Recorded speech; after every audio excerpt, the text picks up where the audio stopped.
दोस्तों आप सभी का बहुत बहुत स्वागत है हमारे चैनल में। इस वीडियो के अंदर अभी हम लोग भारत की प्रमुख नदियाँ, ये काफ़ी ज़्यादा इम्पोर्टेंट टॉपिक है। इस टॉपिक से हर एग्जाम में क्वेश्चन पूछे ही जाते हैं, तो इससे रिलेटेड जो है इम्पोर्टेंट 40 क्वेश्चन इस वीडियो में देखने वाले हैं। तो दोस्तों आप इस वीडियो को बहुत ध्यान से लास्ट तक देखिए। चैनल पर नया है तो चैनल को सब्सक्राइब कर बेल आइकन यानी जो घंटी का निशान है उसे ज़रूर से ऑन कर दें, ठीक है। तो चलिए शुरू करते हैं। देखिए यहाँ पर हमारा पहला क्वेश्चन दिया गया है, निम्नलिखित में से कौन सी भारतीय नदी पश्चिम की ओर बहती है तथा अरब सागर में गिरती है। तो देखिए करेक्ट आंसर ऑप्शन ए हो जाएगा नर्मदा नदी, ठीक है। नर्मदा नदी जो है ये पश्चिम की ओर बहती है तथा अरब सागर में गिरती है। इसके अलावा नर्मदा नदी की बात करें तो नर्मदा नदी का उद्गम कहाँ से हुआ है, तो देखिए नर्मदा नदी का जो उद्गम हुआ है तो ये अमरकंटक से, आपको याद रखना है नर्मदा नदी का उद्गम कहाँ से हुआ है, अमरकंटक शिखर से हुआ है। क्वेश्चन नंबर 2 है, गंगा नदी की सहायक नदियों का पश्चिम से पूरब की ओर सही अनुक्रम कौन सा है। पश्चिम से पूरब की ओर सही अनुक्रम इसमें बताना है। तो देखिए यहाँ पर पहला ही अनुक्रम जो है सत्य है। पश्चिम में सबसे पहले यमुना है, उसके बाद घाघरा, सोन, गंडक और कोसी, ठीक है। तो करेक्ट आंसर ऑप्शन ए हो जाएगा। क्वेश्चन नंबर 3 है, भारत में डेल्टा बनाने वाली नदियाँ कौन सी है। भारत में डेल्टा बनाने वाली नदियाँ कौन सी है, तो करेक्ट आंसर ऑप्शन सी हो जाएगा कावेरी, गंगा और महानदी। कावेरी, गंगा और महानदी जो है ये भारत में डेल्टा बनाने वाली नदियाँ हैं। क्वेश्चन नंबर 4 है, सुंदरबन डेल्टा का निर्माण करने वाली नदियाँ कौन सी है। सुंदरबन डेल्टा का निर्माण करने वाली नदियाँ कौन सी है, तो देखिए करेक्ट आंसर ऑप्शन ए हो जाएगा गंगा और ब्रह्मपुत्र। गंगा और ब्रह्मपुत्र नदियाँ जो है ये सुंदरबन डेल्टा का निर्माण करने वाली नदियाँ हैं। क्वेश्चन नंबर 5 है, निम्नलिखित में से कौन सी दो नदियाँ अमरकंटक से उद्गमित होती है। अमरकंटक से कौन सी दो नदियाँ उद्गमित होती है, तो करेक्ट आंसर ऑप्शन बी हो जाएगा नर्मदा व सोन। नर्मदा व सोन जो दो नदियाँ हैं ये अमरकंटक से उद्गमित होती है। क्वेश्चन नंबर 6 है, अरुणाचल प्रदेश में प्रवेश करने पर ब्रह्मपुत्र नदी को किस नाम से संबोधित किया जाता है। अरुणाचल प्रदेश में प्रवेश करने पर ब्रह्मपुत्र नदी को किस नाम से संबोधित किया जाता है, तो ये तिहांग के नाम से संबोधित किया जाता है, ठीक है। करेक्ट आंसर बी हो जाएगा। क्वेश्चन नंबर 7 है, मानस निम्नलिखित में से किस नदी की उपनदी है। मानस जो है किस नदी की उपनदी है, तो करेक्ट आंसर ऑप्शन डी हो जाएगा ब्रह्मपुत्र की। मानस जो है ये ब्रह्मपुत्र नदी की उपनदी है। क्वेश्चन नंबर 8 है, मेघना निम्नलिखित में से किन दो नदियों की सम्मिलित धारा है। मेघना जो है किन दो नदियों की सम्मिलित धारा है, तो करेक्ट आंसर ऑप्शन डी हो जाएगा गंगा और ब्रह्मपुत्र नदी की, ठीक है। मेघना जो है ये गंगा और ब्रह्मपुत्र नदी की सम्मिलित धारा है। क्वेश्चन नंबर 9 है, भारत की निम्नलिखित नदियों में से किसे जैविक मरुस्थल कहा जाता है। वेरी इंपॉर्टेंट क्वेश्चन है, जैविक मरुस्थल किस नदी को कहा जाता है, तो करेक्ट आंसर बी हो जाएगा दामोदर नदी को। दामोदर नदी को जो है जैविक मरुस्थल कहा जाता है। इसके अलावा दामोदर नदी की बात करें तो देखिए दामोदर नदी जो है पश्चिम बंगाल तथा झारखंड में बहने वाली एक नदी है। इस नदी की लंबाई कितनी है, तो देखिए इस नदी की लंबाई है 592 किलोमीटर। और यह नदी जो है कहाँ से उद्गमित होती है, तो छोटा नागपुर पठार से। दामोदर नदी का उद्गम कहाँ से हुआ है, छोटा नागपुर पठार से, याद रखना है। क्वेश्चन नंबर 10 है, प्रायद्वीपीय भारत के निम्नलिखित में से कौन सी नदी अरब सागर में नहीं मिलती है। प्रायद्वीपीय भारत की कौन सी नदी अरब सागर में नहीं मिलती है, तो करेक्ट आंसर ऑप्शन बी हो जाएगा कावेरी नदी। क्वेश्चन नंबर 11 है, निम्नलिखित में से कौन सी नदी प्रायद्वीपीय पठार उपांत से नहीं निकलती है। कौन सी नदी प्रायद्वीपीय पठार उपांत से नहीं निकलती है, तो देखिए करेक्ट आंसर ऑप्शन ए हो जाएगा यमुना नदी। यमुना नदी जो है प्रायद्वीपीय पठार उपांत से नहीं निकलती है। क्वेश्चन नंबर 12 है, निम्नलिखित में से कौन सी नदी रिफ्ट घाटी से होकर बहती है, तो करेक्ट आंसर ऑप्शन बी हो जाएगा ताप्ती नदी जो है रिफ्ट घाटी से होकर बहती है। क्वेश्चन नंबर 13 है, भारत का सबसे बड़ा ज्वारनद मुख किस नदी के मुहाने पर स्थित है। भारत का सबसे बड़ा ज्वारनद मुख किस नदी के मुहाने पर स्थित है, तो ये हुगली नदी के मुहाने पर स्थित है। करेक्ट आंसर ऑप्शन ए हो जाएगा। दोस्तों यदि आपको वीडियो पसंद आ रहा है तो प्लीज़ वीडियो को लाइक करें, अपने दोस्तों में शेयर करें और चैनल पर नया है तो चैनल को सब्सक्राइब करके बेल आइकन जरूर से ऑन करें, ताकि जब भी मैं कोई न्यू वीडियो अपलोड करूं उसका नोटिफिकेशन जो है आपको टाइम टू टाइम मिल सके। क्वेश्चन नंबर 14 है, दामोदर नदी को बंगाल का शोक कहा जाता है क्योंकि। तो देखिए, दामोदर नदी को बंगाल का शोक इसलिए बोला जाता है क्योंकि इसमें प्रायः तबाही मचाने वाली बाढ़ आती है। ठीक है, इसी के कारण से दामोदर नदी को बंगाल का शोक कहा जाता है। क्वेश्चन नंबर 15 है, माजुली संसार का सबसे बड़ा नदी द्वीप किस राज्य में स्थित है। माजुली संसार का सबसे बड़ा नदी द्वीप किस राज्य में स्थित है।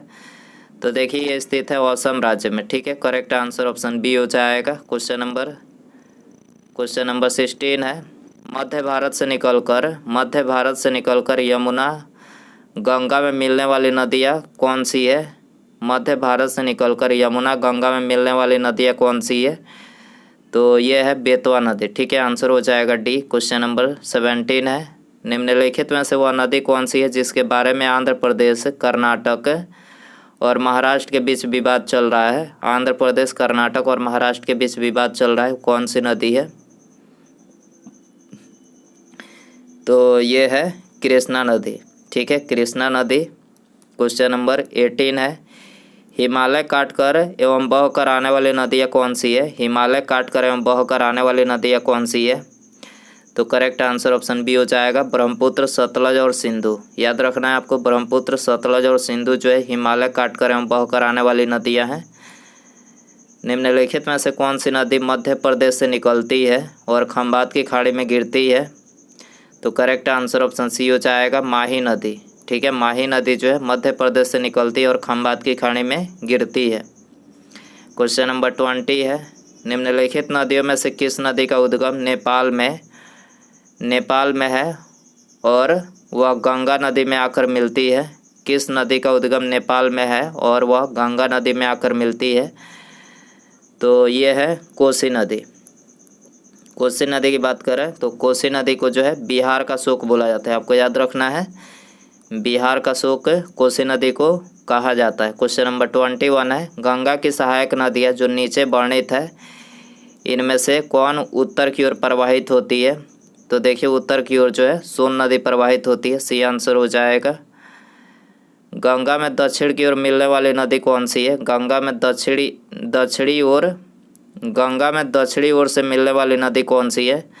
तो दक्षिणी ओर से मिलने वाली नदी है सोन नदी। ठीक है, सी आंसर हो जाएगा। क्वेश्चन नंबर 23 है, निम्नलिखित में से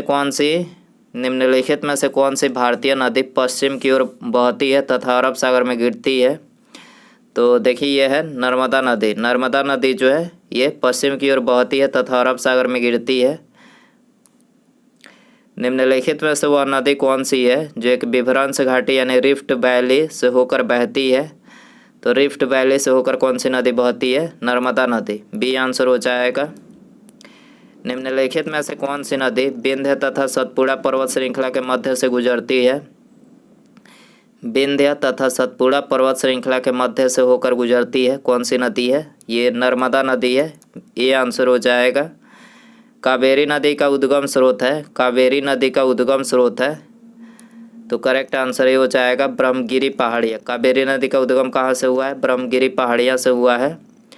भारत में कौन सी नदी को खुला नाला कहा जाता है। भारत में कौन सी नदी को खुला नाला कहा जाता है। तो ये यमुना नदी को कहा जाता है। निम्नलिखित में से किस नदी के मुहाने पर डेल्टा नहीं बनता है। किस नदी के मुहाने पर डेल्टा नहीं बनता है।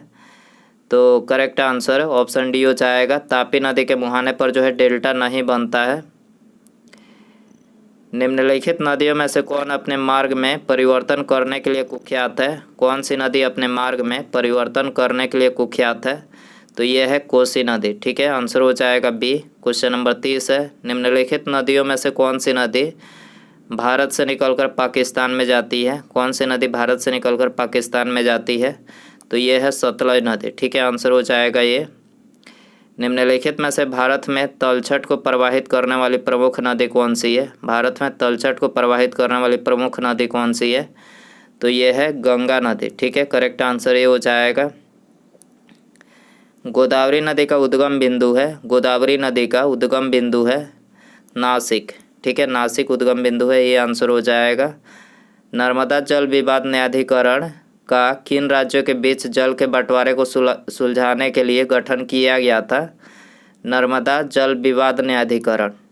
तो करेक्ट आंसर ऑप्शन सी हो जाएगा, गुजरात, महाराष्ट्र, राजस्थान और मध्य प्रदेश। ठीक है, गुजरात, महाराष्ट्र, राजस्थान और मध्य प्रदेश राज्यों के बीच जल के बंटवारे को सुलझाने के लिए जो है नर्मदा जल विवाद न्यायाधिकरण का गठन किया गया था।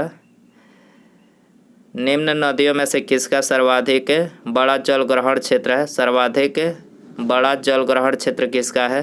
तो यह है गोदावरी नदी का। ठीक है, करेक्ट आंसर सी हो जाएगा। गोदावरी नदी कहाँ से होकर बहती है? गोदावरी नदी जो है कहाँ से होकर बहती है? तो महाराष्ट्र, तेलंगाना व आंध्र प्रदेश। ठीक है, महाराष्ट्र, तेलंगाना व आंध्र प्रदेश से होकर बहती है, ये आंसर हो जाएगा। निम्नलिखित में से कौन सी नदी कच्छ के रण में समाहित होती है? कौन सी नदी कच्छ के रण में समाहित होती है? तो लूनी नदी है, बी आंसर हो जाएगा। भारत के दक्षिणी प्रायद्वीप में कौन सी नदी देश के दूसरे सबसे बड़े नदी क्षेत्र का निर्माण करती है? भारत के दक्षिणी प्रायद्वीप में कौन सी नदी देश के दूसरे सबसे बड़े नदी क्षेत्र का निर्माण करती है? तो ये है गोदावरी नदी, करेक्ट आंसर ये हो जाएगा। भारत के किस नदी को वृद्ध गंगा कहा जाता है? भारत के किस नदी को वृद्ध गंगा कहा जाता है?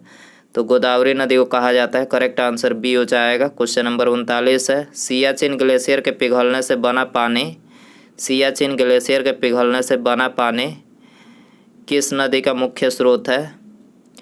तो ये नुब्रा नदी का मुख्य स्रोत है। ठीक है, सियाचिन ग्लेशियर के पिघलने से बना पानी किस नदी का मुख्य स्रोत है?